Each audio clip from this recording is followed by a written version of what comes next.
حضرت عائشہ رضی اللہ عنہا نے کہا، میں نے ایک دفعہ نبی کریم صلی اللہ علیہ وسلم کو دیکھا کہ آپ صلی اللہ علیہ وسلم نے مجھے چھپا رکھا تھا اور میں حبشہ کے لوگوں کو دیکھ رہی تھی جو مسجد میں تیروں سے کھیل رہے تھے۔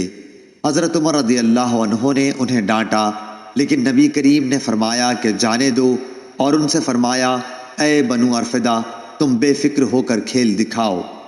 صحیح بخاری حدیث نمبر 988۔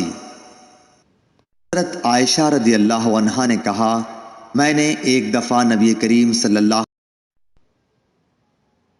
عدی بن ثابت نے خبر دی، انہوں نے کہا کہ میں نے سعید بن جبیر سے سنا، وہ ابن عباس رضی اللہ عنہ سے بیان کرتے تھے کہ نبی کریم صلی اللہ علیہ وسلم عید الفطر کے دن نکلے اور عیدگاہ میں 2 رکعت نماز عید پڑھی۔ آپ صلی اللہ علیہ وسلم نے نہ اس سے پہلے نفل نماز پڑھی اور نہ اس کے بعد۔ آپ صلی اللہ علیہ وسلم کے ساتھ بلال رضی اللہ عنہ بھی تھے۔ صحیح بخاری حدیث نمبر 989۔ امام مالک رحمۃ اللہ علیہ نے نافع اور عبداللہ ابن دینار سے خبر دی، اور انہیں حضرت عبداللہ بن عمر رضی اللہ عنہ نے کہ ایک شخص نے نبی کریم صلی اللہ علیہ وسلم سے رات میں نماز کے متعلق معلوم کیا، تو آپ صلی اللہ علیہ وسلم نے فرمایا کہ رات کی نماز 2 رکعت ہے، پھر جب کوئی صبح ہو جانے سے ڈرے تو 1 رکعت پڑھ لے، وہ اس کی ساری نماز کو طاق بنا دے گی۔ صحیح بخاری حدیث نمبر 990۔ نافع سے روایت ہے کہ عبداللہ بن عمر رضی اللہ عنہ وتر کی جب 3 رکعتیں پڑھتے تو 2 رکعت پڑھ کر سلام پھیرتے، یہاں تک کہ ضرورت سے بات بھی کرتے۔ صحیح بخاری حدیث نمبر 991۔ عبداللہ بن عباس رضی اللہ عنہ نے خبر دی کہ آپ ایک رات اپنی خالہ ام المومنین میمونہ رضی اللہ عنہا کے یہاں سوئے۔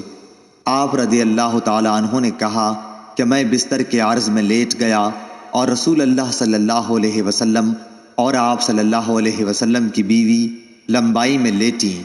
آپ صلی اللہ علیہ وسلم سو گئے۔